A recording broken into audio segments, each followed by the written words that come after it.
Now we're gonna go over the initial install and performance review of the Replica Alibaba brakes. This is, oh, sorry about the light. This is them, as you can see, fairly huge compared to the stocks. Like, again, the stocks were like 2 pistons. They're nothing special. As you can see, they're way past due for a change. They're like atrocious. Vibrate on every stop in the front and the rears. The rears are worse. The rears are completely trash. Anything's better than these. So now we're gonna install them. I'm gonna go over how easy the install should be. I know I'm gonna have to bend these little dust shields back because, again, the rotors are huge, so these dust shields are gonna have to go or just be completely bent. It comes with new lines, so I'm gonna get rid of all of these lines. I'm gonna try to take out everything at once, so it shouldn't be too bad, I hope. All right, here we have everything removed. Use the wire brush to clean everything off. And this is a comparison of the brakes. Both the front and the rear are 380 millimeters. So this is a comparison of the front. This is the OEM fronts, and this is the OEM rears. As you can see, it's a huge difference. After installing the caliper on the front and the rear, I decided not to do a long drawn out installation video. There's already tons of them on the internet. So just to keep this video kind of as compact as possible, decided to just go over a few tips that you'll most likely need when running through the calipers. The first tip is getting rid of the dust shields. Use a tool called the Nibbler. I'm going to post it up right here. This tool will get rid of your dust shields fairly quickly. All you got to do is attach it to a drill. It goes through the dust shields like butter, more or less, once you get used to it.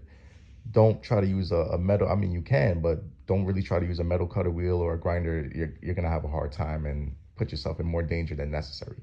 Again, Nibbler, and make sure once you use the Nibbler, get rid of those little pieces. They will stab you up as you are working. Second tip is make sure to throw some Loctite on all the bolts, especially the ones connecting the bracket to the car. You definitely want to make sure that that's secure enough, okay? So just throw some Loctite on those. When you're installing the bracket and the rotor, make sure the orientation is, the bracket and the caliper. Make sure the orientation of the bracket is correct. You might reverse it by mistake. This is why it's important to test fit it. So, you know, once you get your dust shields off, throw the rotor on and orientate the caliper, the bracket correctly with the caliper, and just make sure everything spins freely. That's something fairly important that you want to do, okay?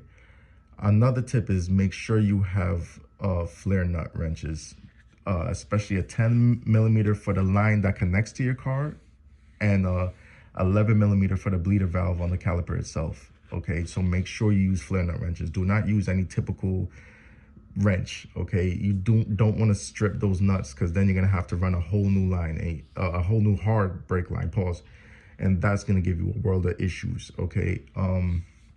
Your banjo bolt is a typical 10 millimeter, so that's not anything crazy. Make sure you have brake cleaner to spray down your rotors right before you drive the car or start the process to seat the pads onto the rotor. So make sure you buy a few cans of brake cleaner. You also want to get your hands on some hex bit sockets. Those are going to be to attach the bolts to the bracket and the caliper. They use hex bit heads to attach. I believe the fronts are 8 millimeter. The backs may be slightly smaller or the same, but that's pretty much what it is. You need some hex bit sockets for those. We got the 6 pistons installed, 4 pistons in the back. The lines are bled. Everything looks good. I mean, to be honest, this thing does look pretty, but I don't know if you can see here, this is definitely paint. Whatever coating this is, I'm 100% sure it's paint. It's not powder coat. It's flaking already. If you notice, I don't know if you can really see, it's like a little crack in that area too. So that's one thing I will say, the paint is not all that. Okay, I most likely plan on doing it over myself with my own products, but for now we'll see how well it holds up over the next few weeks, few months.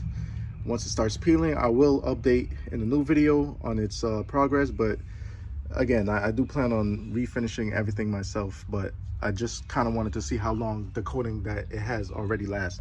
But it looks great so far. So the next thing we're gonna do, we're gonna go for a drive, more or less. We're gonna break them in, do the proper driving steps to prepare the rotors and pads, and then we'll go a bit harder, pause, as time goes on, if the brakes perform properly in the next initial steps. Okay, they feel good. They're stopping like they're supposed to. What is this guy doing, man?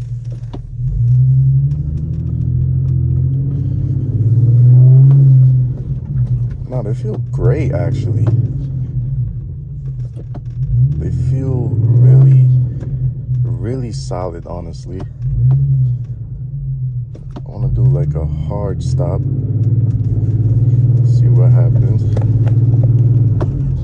Oh, sorry. They feel great. They feel pretty solid. I can't really complain about them so far. Ah, ooh. Yeah, they feel great. They feel way better than what they were, honestly. Way better than what they were. They're stopping. They feel responsive. Oh, yeah. They feel pretty good. Ooh, ooh. Yeah, they feel pretty good. So what I'm gonna do is I'm gonna drive these for, oh, sorry. I'm gonna drive these for, I wanna say a week. I am hearing a weird noise. I don't know if you can hear that. It's coming from the left side, but I need to figure what that is. Oh, it sounds horrible. But I am hearing a noise, but I'm gonna leave that for another video. So in another video, I'm gonna show how they performed after a week of heavy driving. I'm gonna hit the highway with these. I'm gonna really put them to the test before I come to a semi-conclusion on the brakes themselves. I mean, they feel good for now, but who knows how they're gonna hold up in, let's say, another week or so. Okay, so I am hearing a sound on the left side. I want to figure out what that is. So far, the pads aren't making too much noise. So we're gonna drive it for the week, and then I'll get back to you guys with my conclusions after a solid week of, oh yeah, that feel good. After a solid week of driving. All right, stay tuned.